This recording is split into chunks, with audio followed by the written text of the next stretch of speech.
Selamat malam semuanya, perkenalkan nama saya Samuel Tambunan dengan NRP 15/2023/108. Di sini saya akan membuat video tentang mengenai SQL injection, risiko keamanan web, dan pentingnya izin penetration testing pada tugas keamanan jaringan kelas DD.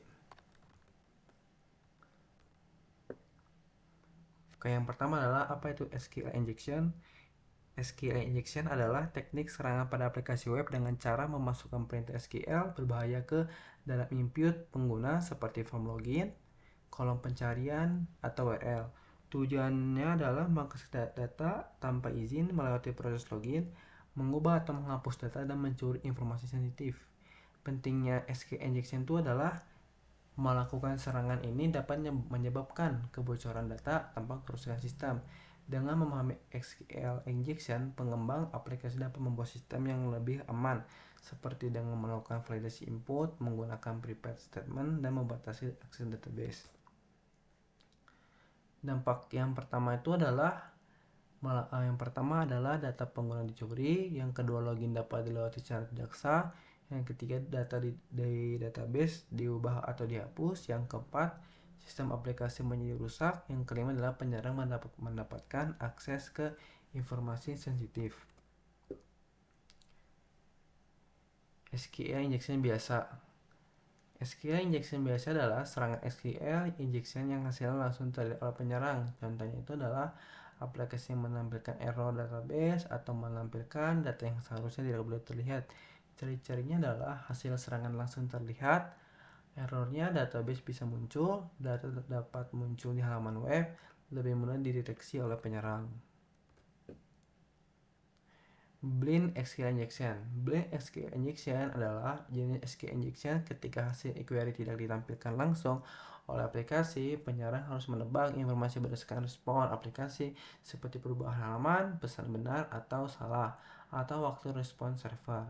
Ciri-cirinya adalah hasil tidak terlihat langsung. Penyerang menganalisis respon aplikasi, proses lebih lambat dan lebih sulit dideteksi dibanding SQL injection biasa. Perbedaan dari SQL injection biasa dan blind SQL injection. Yang pertama adalah SQL injection biasa. Hasil terlihat langsung, biasanya muncul error atau data, lebih mudah dilakukan, dan lebih mudah diketahui. Blind SQL injection, hasil tidak terlihat langsung, dilihat dari respon aplikasi, lebih sulit dan lambat, lebih sulit dideteksi. Risiko directory expose.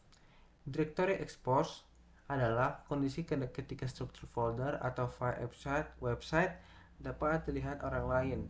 Risiko yang pertama adalah file penting dapat ditemukan, yang kedua file konfigurasi bisa bocor, yang ketiga penyerang lebih mudah mencari celah keamanan, dan yang terakhir adalah struktur sistem yang diketahui penyerang. Risiko sensitif dan expose. Sensitif data expose adalah terjadi ketika data pentingnya tidak dilindungi dengan baik. Risiko yang pertama adalah password, yang kedua nomor identitas, yang ketiga token akses, yang keempat adalah email dan nomor telepon. Mengapa penetration testing harus memiliki izin resmi? Yang pertama adalah memastikan penetration testing itu tidak melanggar hukum karena dilakukan dengan izin dari pemilik sistem. Yang kedua, menjaga data pengguna tetap aman dan tidak disalahgunakan selama proses pengujian. Yang ketiga, menetapkan ruang lingkup agar pengujian tidak melewati batas yang ditentukan. Yang terakhir adalah mengurangi risiko gangguan atau kerusakan pada sistem saat pengujian dilakukan. Oke, sekian dari saya. Mohon maaf apabila ada kesalahan. Terima kasih.